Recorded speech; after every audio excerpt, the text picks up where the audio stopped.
Good morning बच्चों। पिछली बार हमने नए कानून किस तरह बनते हैं और हमने 2006 में घरेलू हिंसा महिला सुरक्षा कानून इन दोनों के बारे में पढ़ा था। आगे देखिए बच्चों, सामने एक चित्र दिखाई दे रहा है आपको। ये बराबरी के रिश्ते हिंसा से मुक्त। जिन औरतों के साथ हिंसा या दुराचार होता है उन्हें आमतौर पर पीड़ित माना जाता है। इन हालात से उबरने के लिए औरतें तरह तरह से संघर्ष करती हैं, इसीलिए उन्हें पीड़ित की बजाय सर्वाइवर कहना ज़्यादा बेहतर है। इस अंग्रेजी शब्द का अर्थ है जो बचा रहे। सर्वाइवर का अर्थ है यहाँ पर जो बचा रहे। इस उदाहरण से साफ हो जाता है कि नागरिकों की भूमिका कानून बनाने में कितनी अहम है।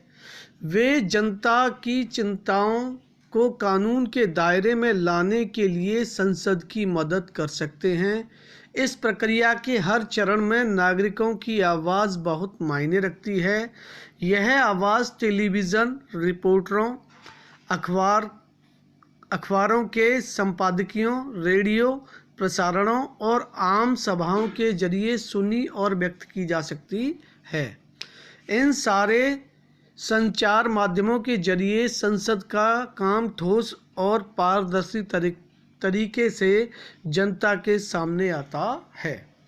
तो बच्चों, हमने घरेलू हिंसा अधिनियम उसको पढ़ा और उस उदाहरण से साफ हो जाता है कि नागरिकों की भूमिका कानून बनाने में बहुत अहम होती है। वे जनता की चिंताओं को कानून के दायरे में लाने के लिए संसद की मदद कर सकते हैं। इस प्रक्रिया के हर चरण में नागरिकों की जो आवाज़ है वो विशिष्ट मायने रखती है। यही आवाज़ टेलीविज़न रिपोर्टरों, अखबारों के संपादकियों, रेडियो प्रसारणों और आम सभाओं के जरिए सुनी और अच्छी तरह से व्यक्त की जा सकती है। संचार माध्यमों के जरिए संसद का काम जो है वो ठोस और पारदर्शी तरीके से जनता के सामने आता है। अगला टॉपिक है बच्चों, अलोकप्रिय और विवादास्पद कानून। आइए अब एक और स्थिति पर विचार करें। कई बार संसद एक ऐसा कानून पारित कर देती है जो बेहद अलोकप्रिय साबित होता है। तो बच्चों, कभी कभी ऐसी स्थिति भी आती है कि संसद कोई ऐसा कानून बना देती है जो कि बहुत अलोकप्रिय होता है।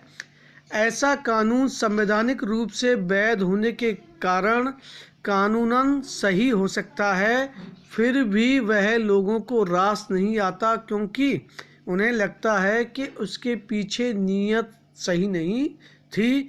इसीलिए लोग उसकी आलोचना कर सकते हैं, उसके खिलाफ जनसभाएं कर सकते हैं। तो बच्चों, होता क्या है, जो कानून संवैधानिक रूप से वैध होने के कारण तो कानूनन सही हो सकता है, परंतु वो लोगों को रास नहीं आता, और क्योंकि उसके पीछे की जो नीयत होती है वो सही नहीं होती है, इसलिए लोग उस कानून की आलोचना कर सकते हैं, उसके खिलाफ जनसभाएं कर सकते हैं, अखबारों में लिख सकते हैं, टीवी चैनलों में रिपोर्ट भेज सकते हैं। हमारे जैसे लोकतंत्र में आम नागरिक संसद द्वारा बनाए जाने वाले दमनकारी कानूनों के बारे में अपनी असहमति व्यक्त कर सकते हैं। तो बच्चों, लोग अखबारों में लिख सकते हैं, टीवी चैनलों में रिपोर्टिंग कर सकते हैं, और हमारे जैसे लोकतंत्र में आम नागरिक संसद द्वारा बनाए जाने वाले दमनकारी कानूनों के बारे में अपनी असहमति व्यक्त कर सकते हैं।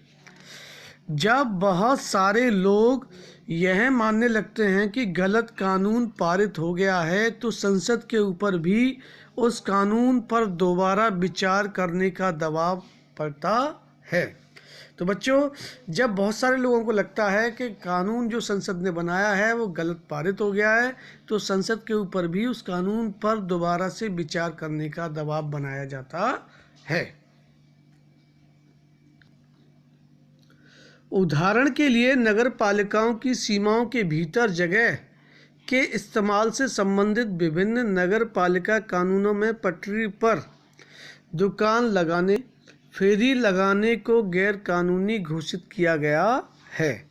तो बच्चों, जैसे उदाहरण के लिए लेते हैं, नगर पालिकाओं की जो सीमा होती है उसके भीतर की जगह को इस्तेमाल करने से संबंधित कानून नगर पालिका द्वारा बनाए जाते हैं। जैसे पटरी पर दुकान लगाने और फेरी लगाने को गैर कानूनी घोषित किया गया है। इसमें कोई संदेह नहीं कि सार्वजनिक स्थानों को साफ सुथरा और खुला रखने के लिए कुछ कानून जरूरी हैं, तभी लोग आसानी से फुटपाथों पर चल पाएंगे। बच्चों, सार्वजनिक स्थानों को साफ सुथरा रखने और खुला रखने के लिए ऐसे कानून बहुत ज़रूरी होते हैं, तभी लोग आसानी से फुटपाथों पर चल पाएंगे। अगर ये कानून नहीं होगा तो जो फेरी वाले हैं या जो फुटपाथों पर दुकान लगाते हैं वो फुटपाथों को घेर कर बैठ जाएंगे और लोगों को पैदल चलने के लिए जगह नहीं बचेगी। लेकिन हम इस बात को भी नज़रअंदाज नहीं कर सकते कि पटरी वाले, फेरी वाले किसी भी बड़े शहर में रहने वाले लाखों लोगों को ज़रूरी चीज़ें और सेवाएं बहुत सस्ती कीमत पर और कुशलता पूर्वक पहुंचाते हैं। इसी से उनकी रोजी रोटी भी चलती है। तो बच्चों, हम ये भी मानते हैं कि जो पटरी वाले होते हैं, फेरी वाले होते हैं, वो किसी भी बड़े शहर में लाखों लोगों तक आवश्यक वस्तुएं पहुंचाते हैं और बहुत ही उनकी जो सेवाएं होती हैं बहुत सस्ती होती हैं और बहुत ही कुशलतापूर्वक उस चीज़ को वो हम तक पहुंचाते हैं। इसी से उनकी रोजी रोटी भी चलती है। लिहाजा अगर कानून किसी एक समूह की हिमायत करता है और दूसरे समूह की उपेक्षा करता है तो उस पर विवाद खड़ा होगा और टकराव की स्थिति पैदा हो जाएगी। जो लोग सोचते हैं कि संबंधित कानून सही नहीं है। बच्चों, अगर कानून किसी एक समूह की हिमायत करे, पक्षपात करे और दूसरे समूह की उपेक्षा करे तो उस स्थिति में दोनों समूह के बीच विवाद खड़ा हो जाएगा उस कानून को लेकर और टकराव की स्थिति बन जाएगी। जो लोग सोचते हैं कि संबंधित कानून सही नहीं है, वे इस मुद्दे पर फैसले के लिए अदालत की शरण में जा सकते हैं। यदि अदालत को लगता है कि वह कानून संविधान के विरुद्ध है तो वह उसमें संशोधन कर सकती है या उसे रद्द कर सकती है। तो बच्चों, उस कानून के लिए लोग अदालत की शरण में जा सकते हैं कि यह कानून गलत है, और यदि अदालत को भी ऐसा लगता है कि वह कानून संविधान के विरुद्ध है तो वह उस कानून में संशोधन कर सकती है या फिर उसे रद्द कर सकती है। सामने बच्चों एक चित्र दिया हुआ है, अरेस्ट अस गवर्नमेंट पॉलिटेक्निक स्टूडेंट्स। कुछ स्टूडेंट हैं पॉलिटेक्निक कॉलेज के जो अपनी कोई डिमांड सरकार के सामने रख रहे हैं। हमें इस बात का ध्यान रखना चाहिए कि नागरिक के रूप में हमारी भूमिका प्रतिनिधियों के चुनाव के साथ खत्म नहीं होती। इसके बाद हम अखबारों और अन्य संचार माध्यमों के जरिए इस बात पर नज़र रखते हैं कि हमारे सांसद क्या कर रहे हैं।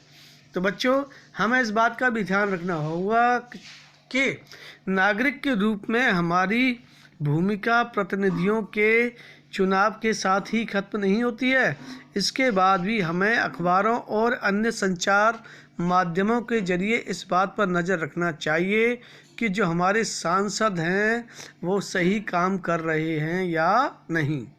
अगर हमें लगता है कि वे सही काम नहीं कर रहे हैं तो हम उनकी आलोचना करते हैं। इस प्रकार हमें इस बात को सदा ध्यान में रखना चाहिए कि लोगों की जितनी हिस्सेदारी होगी और जितने उत्साह से वे जुड़ेंगे उतना ही संसद को अपना काम सही ढंग से करने में मदद मिलेगी। तो बच्चों, अगर हमें लगता है कि सांसद सही तरीके से काम नहीं कर रहे हैं तो हम उसकी आलोचना कर सकते हैं, और हमें इस बात का भी सदा ध्यान में रखना चाहिए कि लोगों की जितनी अधिक हिस्सेदारी होगी, वे जितने उत्साह से जुड़ेंगे उतना ही संसद को अपना काम सही ढंग से करने में मदद मिलेगी। ठीक है बच्चों, आज हम इतना ही पढ़ेंगे। इस चैप्टर में आपको कहीं भी कोई प्रॉब्लम हो तो आप मुझसे मेरे बात से प्रश्न पूछ सकते हैं। ओके बच्चों।